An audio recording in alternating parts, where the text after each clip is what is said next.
ይህ የቴዲ አፍሮን ከዛሬ ነገ ይሻል ባልኩኝ የራሴን ጩኸት ተነጠቅኩኝ የሚለውን ሙዚቃ እየሰማሁ የመጣልኝ ሐሳብ ነው።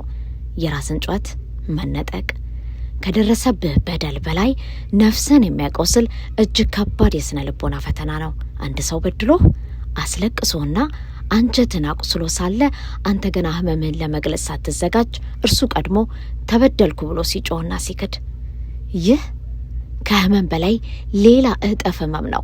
በአማርኛችን ጅብ ከማይጮህ እኔ ልጩ የሚባለው ብሂል የዚህን ተንኮል ትክክለኛ ገጽታ ያሳያል። አጥፊው ቀድሞ በመጮህ የእውነተኛውን ተጠቂ ድምጽ ያፍናል፣ እውነታውንም ያሳባል፣ ሌላውንም ሰው ያሳስታል። በስነ ልቦናው ዓለም ይህ ድርጊት ተጠቂን አጥፊ አድርጎ የመሳል አደገኛ የማታለያ ስልት ጋስላይቲንግ፣ መካድ፣ ማጥቃትና የተበዳይና በዳይን ሚና መቀልበስ በመባል ይታወቃል። በዳዩ ቀድሞ በማልቀስና በመጮህ የሰዎችን ርህራይና መድረኩን ይቆጣጠረዋል። በዚህ ጊዜ አንተ እውነተኛው ተበዳይ የደረሰብህን በደል ለማስረዳትና ፍትህ ለመጠየቅ ከመሞከር ይልቅ ከምንም ተነስተህ እኔ አላጠፋውም ብለህ ራስን ወደ መከላከል አዙሪት ውስጥ እንድትገባ ትገደዳለህ። ይህ ማለት በደልን ከመቀበል አልፎ የአንተን መብት የነበረውን የመጮህና የማዘን መብትን ጭምር በዳዩ በግፍ ነጥቆሃል ማለት ነው። ከዚህም በላይ ክህደቱ የህመሙን ጥልቀት ያከፈዋል።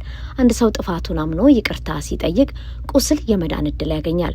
ነገር ግን በድሎ ሲክድና ጩኸትን አሳምሮ ሲሰርቅ በራስህ እውነት በማስተዋልና በትውስታ ላይ ጭምር እንድትጠራጠር ያደርግሃል።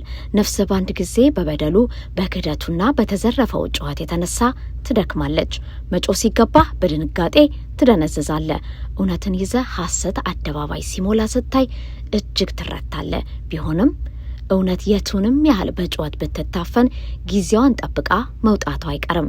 የውሸት ጩኸት የሰዎችን ጆሮ ለጊዜው ሊያታልልና ትኩረት ሊስብ ቢችልም የህሊና ጸጸተኛ ፍርድና የጊዜን ትክክለኛ ሚዛን ግን ማለፍ አይችልም።